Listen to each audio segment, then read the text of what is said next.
Good day mga boss, good evening sa ating mga followers natin. Magandang gabi. So, naisip ko lang no, bago ako matulog no, a honest review itong Evo GT Pro na nabili natin sa TikTok shop no? Yan, Evo helmet GT Pro. Okay. Hindi naman sa pinagko-compare ko no sa mga ibang helmet no na meron ako no, kasi may mga iba akong brand na mga helmet na ginagamit ko no sa pagmomotor ko. Meron lang akong concern dito no sa helmet ng Evo no. Matanong ko lang no. Initially, itong helmet nito ay maganda no.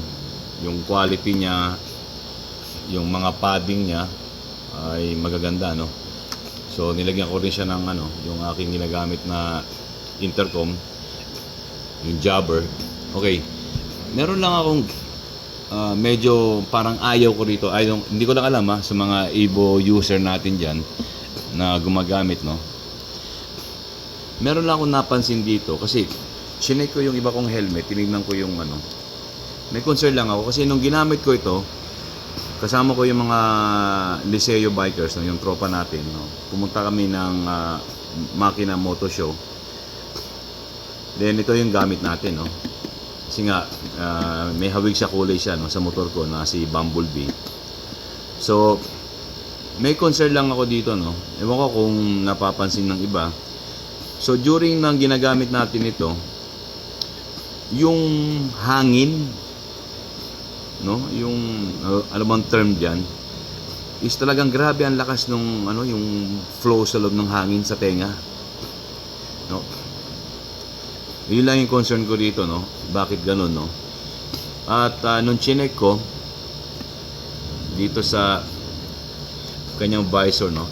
Ito, ako kung mapapansin nyo ito mga boss, ito.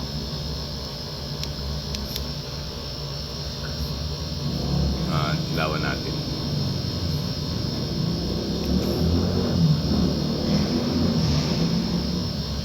Ito. Itong liner niya, mga boss, ito. Ito lang yung concern ko rito. Ito yung kanyang liner. Alam nyo kung bakit? Kasi, lakas ng pasok ng hangin. No, at actually nakakapagod yung motor, pagmotor ko kanina. Kasi nga dito siguro pumapasok yung hangin. Hindi ko lang tapos siguro baka sa side nito kasi medyo low, ano siya no, may kuwang. Ewan ko lang kung ano yung bakit gano'n no.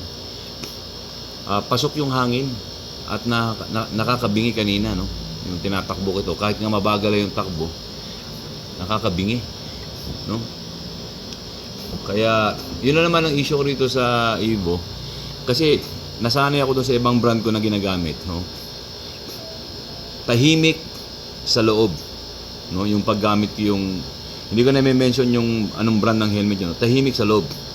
Yung wind noise yun, yung wind noise is napaka minimal doon sa ibang helmet na ginagamit ko no. Pero itong model na ito, hindi ko lang alam baka ito o sa ibang Evo hindi ganon. Itong model na ito, grabe yung wind noise niya, as in sobra no, sobra yung kanyang wind noise. So yun lang mga boss no, ang concern ko no. Ewan ko lang paki-comment nyo na lang no kung naka-experience kayo ng ganon sa ganitong model.